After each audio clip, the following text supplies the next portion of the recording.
يقول النبي صلى الله عليه وآله وسلم وقد سئل: أنهلك وفينا الصالحون؟ قال: نعم، إذا كثر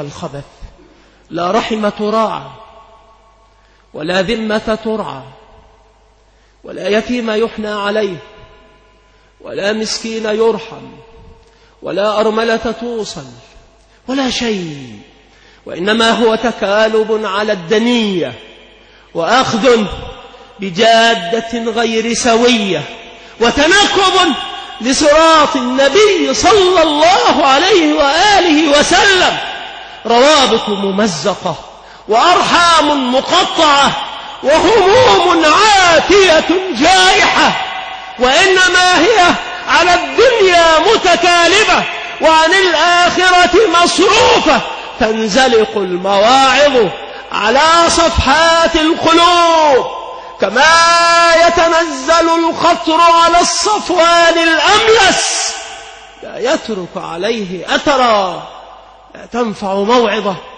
حتى القرآن، وهو الذي لو نزل على جبل لرأيته خاشعا متصدعا من خشية الله، صاروا يعبثون بآياته تلاوة وتأويلا. فأما التلاوة فقد تفشى في الأمة ذلك المنكر الأكبر من العبث بكتاب الله بالتغني به على مقامات الموسيقى ولحون أهل الفسق، وهو من أعظم الكبائر. وصار الرجل لا يتلو كتاب الله إلا إذا كان حاذقا بقواعد المعازف وقوانين المغنى، وإنا لله وإنا إليه راجعون، فصار يتغنى به، لا تصدع له القلوب ولا تخشع له النفوس، لأنهم يحاولون التحريف، وهيهات، فالله حافظ كتابه ومنزل بالظالمين نقمته. وهي من ما تفشى بين المقبلين على كتاب رب العالمين. النبي صلى الله عليه وآله وسلم لما سئل: أنهلك وفينا الصالحون؟ قال: نعم، إذا كثر الخبث. لأن العبرة ليست بالصلاح وحده، الصلاح لازم والإصلاح متعد كالفساد والإفساد. ولذلك في المجاهر ليس فاسدا فقط، وإنما هو مفسد، إذ يضرب مثلا سيئا ويعطي قدوة لا تحسن، لأنه عندما يجاهر بالمعصية تألفها الأعين وتلذها الأنفس، فتخبر عليها الشهوات جائحة والأنفس ظامئة والغرائز مستعرة، وكأنما هو إليها داع. وقد قال النبي صلى الله عليه وآله وسلم: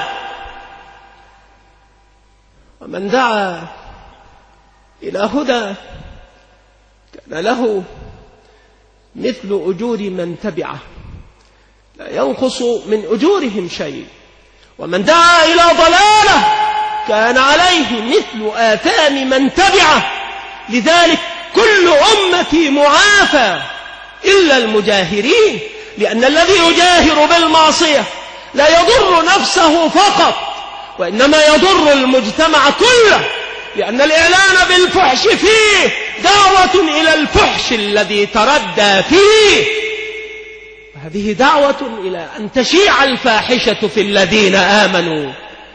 ألا إن الأمر قريب وإنه مستدرك، وإن إعادة العز الدابر والاستحواذ على المجد الغابر لأمر على طرف البنان. لو تعلمون ما هو إلا أن تحدثوا لله توبة نصوحا في استقامة العقيدة على منهاج النبوة والعمل والمعاملة والأخلاق والسلوك.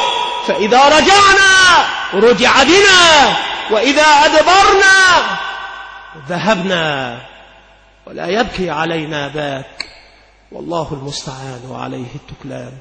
وصلى الله وسلم على نبينا محمد وعلى آله وأصحابه أجمعين.